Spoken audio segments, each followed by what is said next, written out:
श्री गणेशाय नमः। श्री गुरुभ्यो नमः। श्री गोपीजनवल्लभाय नमः।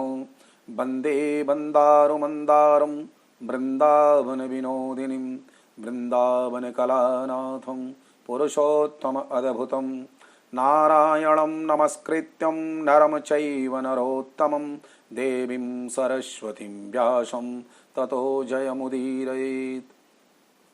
यह श्री बृहद नारदीय पुराण के अंतर्गत एकादशम अध्याय की कथा है। इस कथा में ऋषि पुत्री का घोर तप किया शिव जी का और उसे 5 पति होने का वर प्रदान भगवान शिव जी ने किया। नारद जी बोले, सब मुनियों को भी जो दुष्कर कर्म है, ऐसा बड़ा भारी तप जो इस कुमारी ने किया, वह हे महामुने हमसे सुनाइए। श्री नारायण बोले, अनंतर ऋषि कन्या ने भगवान शिव शांत पंचमुख शतान सनातन महादेव को चिंतन करके परम दारुण तप आरंभ किया। सर्पों का भूषण पहने हुए देव नंदी भृंगी आदि गणों से सेवित 24 तत्वों और 3 गुणों से युक्त 8 महासिद्धियों तथा प्रकृति और पुरुष से युक्त अर्धचंद्र से सुशोभित मस्तक वाले जटाजूट से विराजित भगवान के प्रीत्यर्थ उस बाला ने परम तप आरंभ किया। ग्रीष्म ऋतु के सूर्य होने पर पंचाग्नि के बीच में बैठकर, हेमंत और शिशिर ऋतुओं में ठंडे जल में बैठकर, खुले हुए मुख वाली जल में खिले हुए कमल की तरह शोभित होने लगी। सिर से नीचे फैली हुई काली और नीली अलकों से ढकी हुई वह जल में ऐसी महसूस होने लगी जैसे कीचड़ की लता सिवारों के समूह से घिरी हुई हो।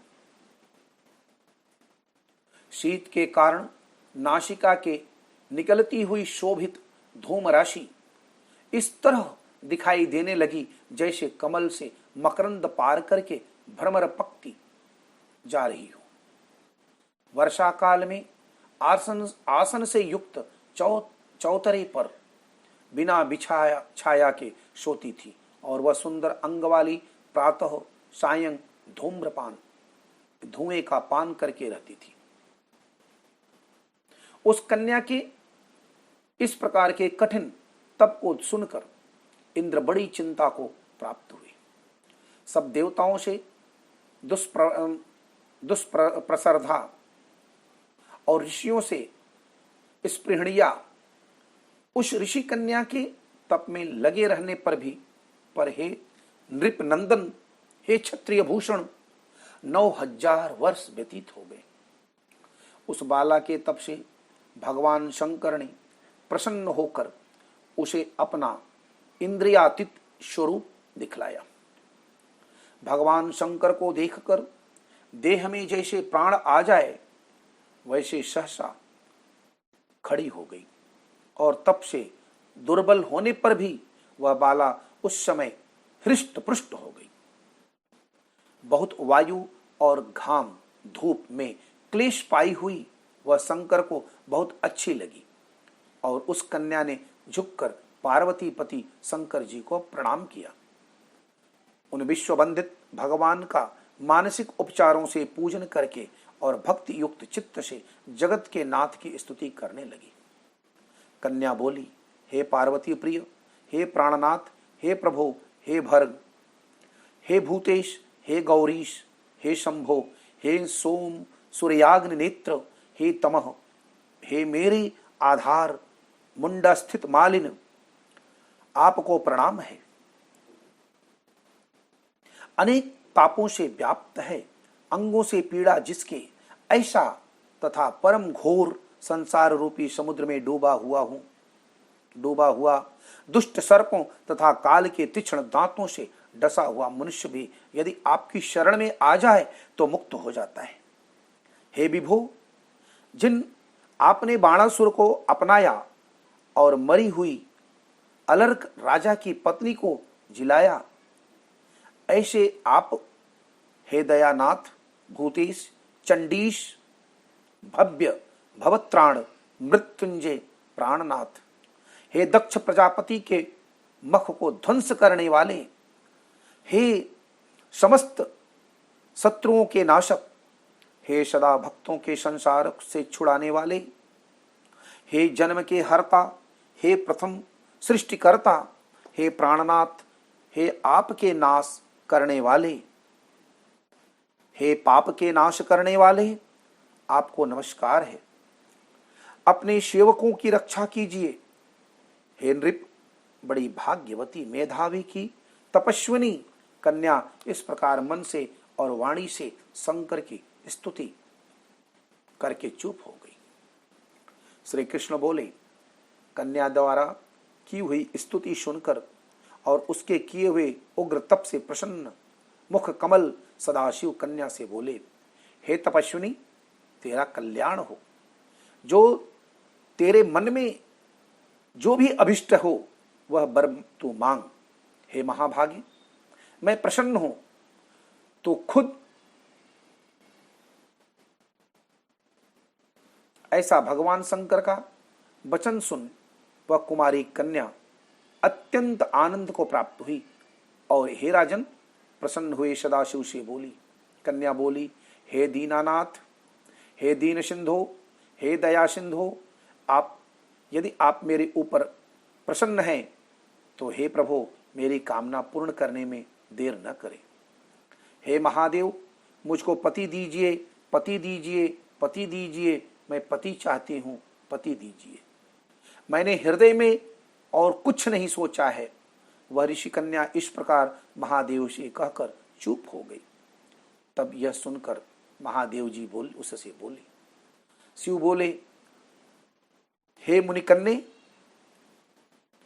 तूने जैसा अपने मुख से कहा है वैसा ही होगा, क्योंकि तूने 5 बार पति मांगा है। अतः हे सुंदरी, तेरे 5 पति होंगे और वे 5 वीर, सर्वधर्मवेत्ता, सज्जन, सत्य पराक्रमी, यज्ञ करने वाले, अपने गुणों से प्रसिद्ध, सत्य प्रसिद्ध, जितेंद्रिय, तेरा मुख देखने वाले, सभी क्षत्रिय और गुणवान होंगे। श्री कृष्ण बोले, न तो अधिक प्रिय न तो अधिक अप्रिय।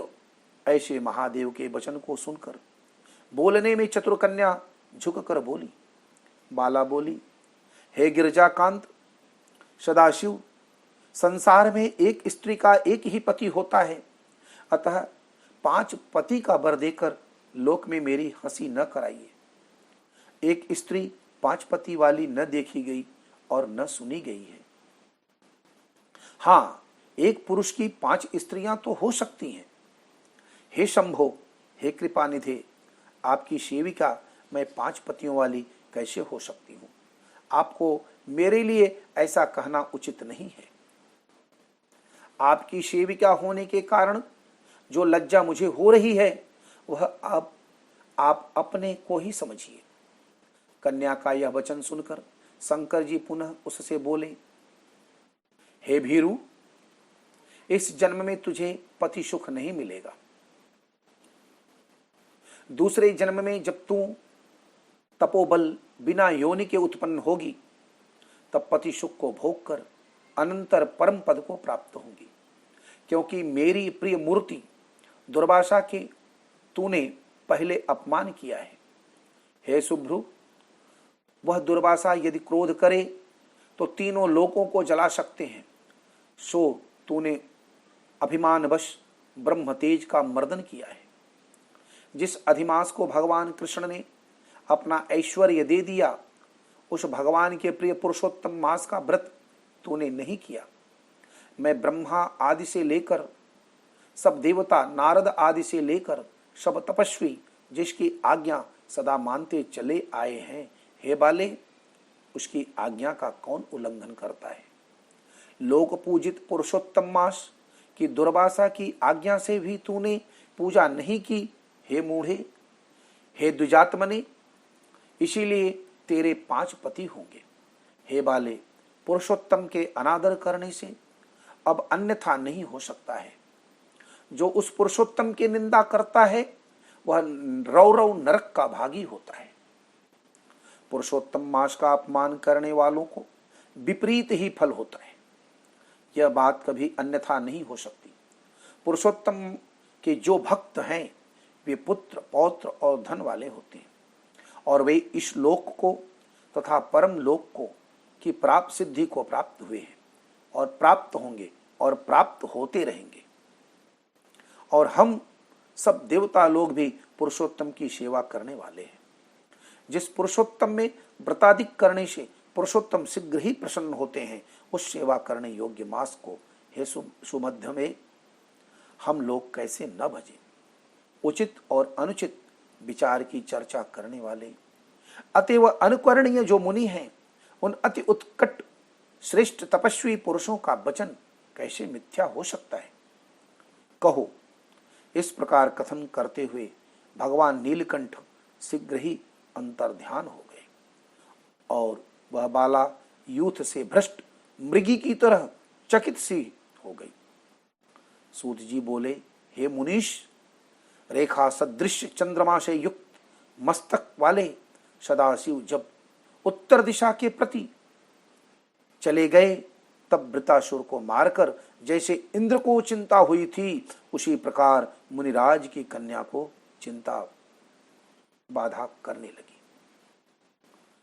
गोवर्धन धरम वंदे गोपालम गोपरूपिणम गोकुलोत्सवमीशानम गोविंदम गोपिका प्रियम।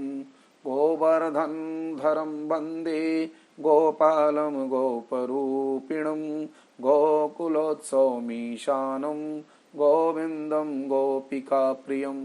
कृष्णाय वासुदेवाय हरये परमात्मने प्रणत क्लेशनाशाय गोविंदाय नमो नमः। श्री बृहन्नारदीय पुराणे पुरुषोत्तम मास महात्म्य शिववाक्यम नाम एकादशोऽध्यायः।